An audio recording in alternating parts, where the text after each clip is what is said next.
Ndi n'iteka n'akanyamuneza ntangere mu gushikiriza rino jambo muri bino birori byo gutanguza ku mugaragaro ibikorwa byo kubaka ibarabara z'indarayi Uvinza Musongati.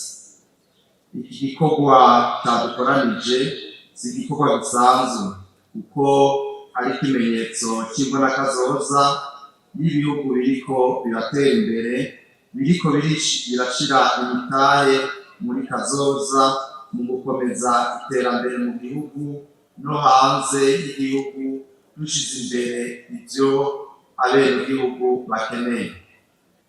Duhiriwe duhishije kuko uyu mugambi mwiza hano iwacu uje nk'inyishu ikomeye y'ivyoshoboye kutubera intambamyi mu mbonakazoza y'igihugu cacu c'Uburundi, bishira bukizana mu by'ubutunzi, bihuriranye kandi na politike y'igihugu irongowe na nyir'icubahiro General Major Evariste Ndayishimiye.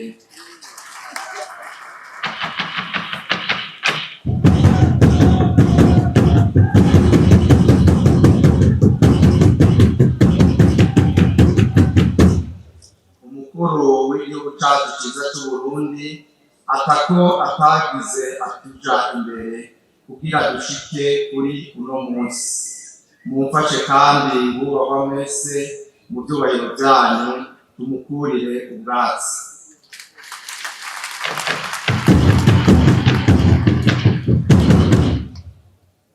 Ndanezerejwe no kubona turi muri kino kibanza, ikibanza kidasanzwe kuko gifise ubutunzi bwinshi bw'ubutare bwa nikeli, ubutare nkenerwa cyane cyane mu mahinguriro kuko buhingurwamo ivyuma bitagwa ingese, bugakoreshwa mu guhingura amabateri y'imodoka zikoreshwa n'umuyagankuba no mu vyuma bitandukanye bakoresha ku ndege. Birahimbaye kandi ni n'iteka kubona bino birori byo gutanguza ibarabara ry'indarayi bizoca muri kino kibanza bibereye hano nyene. Indarayi izofasha mu gutwara ubwo butare, ikaba ije n'inyishu y'ingorane zahora zishika mu kunguruza abantu n'ibidandazwa biremereye. Tunavuga mbere ko ubwo butare buzofasha mu iyubakwa ry'indarayi.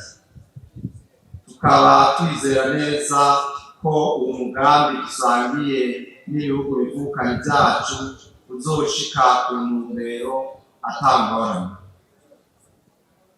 Iri barabara ry'indarayi ni intambwe idasanzwe kugira dushike muri ya mbonakazoza yacu y'Uburundi bwishira bukizana mu 2040, Uburundi buteye imbere mu 2060. Bikaba bizofasha muri byinshi. Aha tukaba tuvuga nko mu gukomeza imigenderanire myiza y'abenegihugu bacu, ihanahana ry'ibidandazwa, igabanuka ry'ibiciro, haboneke akazi ku bantu benshi, bifashe abarimyi, bifashe ibyo guhingura no gushora umwimbu wabo vyoroshe. Amahinguriro yinjiza ibikoresho vyoroshe kandi bitagoranye, urwaruka rwacu rutera imbere rurahure ubwenge n'ibindi. Kuva mu mwaka w'2005 igihugu cacu catanguye urugendo rw'ihinduka rikomeye kandi ryimbitse mu gihugu cacu. Twarabonye ko ibikorwa shingiro byo gutwara abantu n'ibintu atari ukunguruza abantu gusa, ahubwo ari n'inkingi zikomeye zituma igihugu kija mu irushanwa mu by'iterambere no mu by'ubuzi, kandi kikagira ubumwe no kunywana kw'abakibamwo be n'ababa mu bihugu bibanyi. Uyu mugambi rero uje gutanga inyishu n'imihigo imwe imwe mu bijanye no gutwara abantu n'ibintu nayo ikaba ari nkeya. Ubwa mbere amabarabara yacu naho akomeye tuyacishamo ibidandazwa biremereye cyane, bigatuma yononekara bidatevye, bikanatwara amafaranga menshi yo kuyasubizamo. Iri barabara rero ry'indarayi rigiye kubakwa ni bimwe mu buryo bwo kuremurura imizigo ayo mabarabara yaragize imyaka myinshi aremereye. Ikindi, ubudandaji bwacu haba bwo hagati mu gihugu canke ubwo ku rwego mpuzamakungu burakeneye uburyo bwihuta bwo kwiyunguruza bwizewe kandi butazinze. Iri barabara rigiye kubakwa ni inyishu ikwiye kandi itunganye ku bijanye n'icyo kibazo. Kubw'uyu mugambi n'ivyiza biwuherekeje nk'urwego nshingwabikorwa rwa leta, turiyemeje kugira uruhara rugaragara mu budandaji bwo mu karere no ku isi yose. Ivyo navyo kugira tubishikeko ni ugukora ibikorwa bishobora guhiganishwa mu makungu, ni ukuvuga ibijanye n'ivyo ibihe isi igezemo. Ni gutyo tuzoshobora gushira mu ngiro imigambi y'iterambere yo mu 2063 ubumwe bwa Afurika hamwe na Zereka vyagize umuhigo. Ivyo vyose bitobishikako mu gihe tutoba dufise amabarabara y'indarayi adufasha uruja n'uruza mu gihugu hagati be no mu vyo mu karere turimo.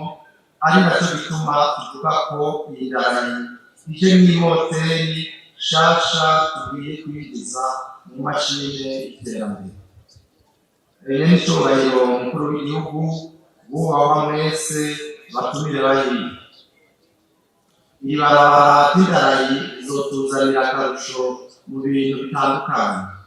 Dufatiye nko mu by'ubutunzi, ibiharuro by'urufatiro birerekana neza ko tugiye kogorora. Nk'akarorero, dufashe ikiringo cyo guhera muri 0 gushika muri buheshi n'umwaka turimo, ibicuruzwa byaciye ku kigo cya Dar es Salaam bingana n'itoni 43 n'ijana 47 ku kwezi.